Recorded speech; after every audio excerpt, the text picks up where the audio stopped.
こんにちは。グリーンリーフツーリストクラブの和田敦です。大月圭です。弊社はアフリカ、ウガンダを拠点とする旅行会社で、ツアー、レンタカーなどの旅行サービスを東アフリカ全体で提供しています。前回、前々回とマウンテンゴリラの生息する国立公園、トラッキング参加の手順に関しての案内を差し上げましたが、3回目の今日は準備と当日の流れに関して説明を行います。画面を切り替えます。まず準備するものから始めます。1点目は靴です。ゴリラトラッキングでは通常であれば 3,4 時間、長ければ終日ゴリラの住む森を歩きます。傾斜のきつい場所、ぬかるむところもありますので、トレッキングシューズなど森を歩きやすいものをお勧めします。2点目は雨具です。ゴリラトラッキングは天候が雨の場合も行います。またゴリラの住む熱帯雨林は文字通り頻繁に雨が降ります。森歩きに適した雨具の準備が必要です。他には帽子、手袋、ザックなどもお勧めします。では次にゴリラトラッキングのルールをお伝えします。ルール1、咳、熱や感染症の症状のある方はトラッキングに参加できません。ゴリラに病気をうつさないことが目的です。トラッキングの前は体調管理に気をつけましょう。ルール2、ゴリラと一緒にいられる時間は1時間まで。この点は当日の流れで再度説明します。ルール3、ゴリラとの距離は7メートル以上を保つことが決められています。ゴリラが自ら人間に近づいてくることがありますが、その際はゴリラと目を合わさないように気をつけ、ゆっくりと後ずさりします。次は禁止事項です。まずは森の中の単独行動。ゴリラは人間を個体識別しており、知らない人間には威嚇することがあります。ガイドや他の旅行者と一緒に行動しましょう。他にもフラッシュを使っての写真の撮影、ゴリラと一緒にいる時の飲食、大きな声で話すことが禁止されています。次は当日の流れです。朝7時45分に公園事務所に集合し、ゴリラトラッキングの説明会に参加します。その後、トラッキングを始めますが、あらかじめゴリラの居場所が遠いと分かっている場合は、先に車で移動してから森歩きが始まります。森の入り口で荷物を運んでくれるポーターを雇うことができます。体力に自信のない方、荷物の多い方におすすめです。そしていざゴリラトラッキングが始まり、公園所属のガイドの案内に従い、ゴリラの住む熱帯雨林の中を歩きます。ガイドは時折無線で連絡を取りますが、これは先に森に入ってゴリラを探しているトラッカーと呼ばれるチームとゴリラの居場所を確認するためです。トラッカーからゴリラ発見の連絡が入ると、そこからはほぼ一直線でゴリラの居場所に移動します。ゴリラの居場所の少し手前でカバンなどの荷物を下ろし、カメラや双眼鏡など最小の装備に切り替えてゴリラの家族と対面します。ゴリラと一緒にいられる1時間はここからカウントが始まります。シルバーバックなど大きなオスの個体は体重が200キロを超え、メスも大きな個体は100キロ近くあります。車中からのサファリとは違い、何も隔てるものがない中で、自分よりもずっと大きな生き物に近づくのは緊張を伴います。出会う時間帯によってゴリラは穏やかに草を食べていたり、食事を終えてゆっくりしていたりです。藪の深いところで出会うと一度に見られる頭数は限られるので、それらに専念できますが、開けた場所では広い単位に多くのゴリラが見られることもあり、どの個体を観察・撮影するか迷ってしまうほどです。ガイドが1時間の経過を告げると下山が始まります。下りは滑りやすいので、下山中はくれぐれも足元にご注意ください。以上、ゴリラトラッキングの当日の流れと準備するものでした。本日は2015年から5年連続でゴリラトラッキングに参加されている樋口真由子さんからゴリラトラッキングの魅力と感想とご本人が撮影された写真と動画を頂戴しております。ではご覧ください。どうぞ。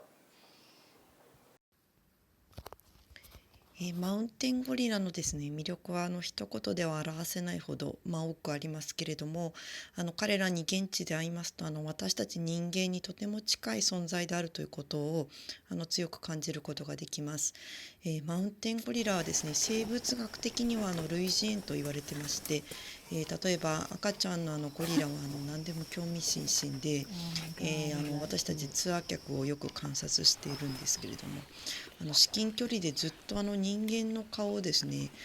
見つめます。で向こうの方から目を合わせてきますね。でそして目を合わせながらですねゆっくり手を伸ばして人間を触ろうとしたこともありました。本当に人間の赤ちゃんとですね、同じような様子でですね非常にびっくりしました。ああいった行動はですね例えばニホンザルなんかでは見られないんじゃないかなと思ってます。これはとても不思議な感覚で、人間の祖先はここから来たんだなとそういった感覚を呼び起こしてくれます。マウンテンゴリラの群れはですねシルバーバックと呼ばれる一頭のオスを中心にファミリーが形成されておりますけれども、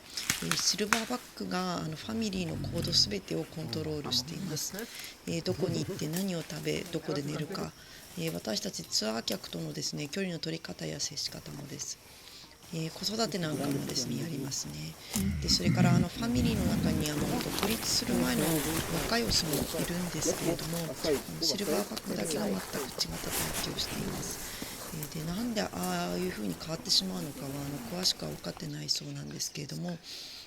相手は動物なんですが本当に人間がですねあってかっこいいです。全てに目を配っているのが分かりまして、きっとシルバーバックをやっている間はですね消耗が激しいんだろうななんていうのも思ったりします。先ほど食べ物と寝床に触れましたが、マウンテンゴリラはベジタリアンになります。その時々で見たものは違いますけれども、木の葉っぱ、地面から生えているシソのような形をしたですね背の高い草、それから苔なんかもですねむしって食べていました。柔らかい植物がですね好みのようです。またあんなに大きな体してますけれども木の上で寝ます。枝を折りたたんでですね即席のベッドを作ります。しかしですね、熱帯の森は湿っぽくて木肌も表面が腐ってたり触るとボロボロともろく落ちる、そういった過酷な環境になっています。どれが安全な木でどれが安全でないか、私は見分けることはできませんけれどもその中で適した場所を選ぶっていうことを考えると彼らが生活する上で広大な森が必要なっていうのも分かります。ツアーでですねマウンテンゴリラに会えるのは1時間に限られてまして、その他はマウンテンゴリラに会いに行くための山歩きの時間となりますけれども、いろんな植物が混ざり合って原始のまま残っている貴重な森になります。この山歩きの時間だけでもですねとても神聖な気分になります。マウンテンゴリラをですね保護している森林を一歩出ると、人間の集落と急峻な山にですね作った段々畑が迫っているということが分かります。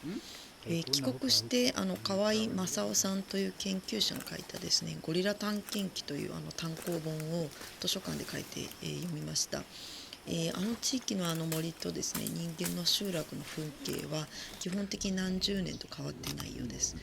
ただ違うのはですね河合正夫さんが研究で会いに行った時はマウンテンゴリラは警戒心の強い、動物なのですぐに逃げられてしまってですね、全身の姿をですねもうカメラに収めるだけでも相当苦労されたことが書かれています。今私たちがツアーに参加するとそんなことはないんですけれども、それは毎日同じトラッカーがですね、同じファミリーに会いに行って、信頼関係をですね築いて、そこにツアー客がですねついていくというふうになってますから、安心して私たちは見ることができます。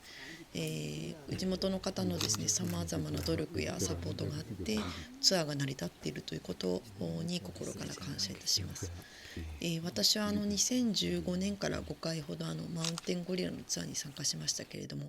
日本人を見たのは2回ほどで、まだまだ日本人は少ないなという印象です。現地に行かないとわからない、感じることができないことがたくさんありますので、ぜひ皆様にも体験し実感していただくことをお勧めいたします。大変貴重なご意見をありがたく頂戴しました。またこの動画作成にご協力いただき感謝を申し上げます。本日も最後までご視聴いただき誠にありがとうございます。次回の動画ではルエンゾリ山地国立公園を取り上げます。では次回までごきげんよう。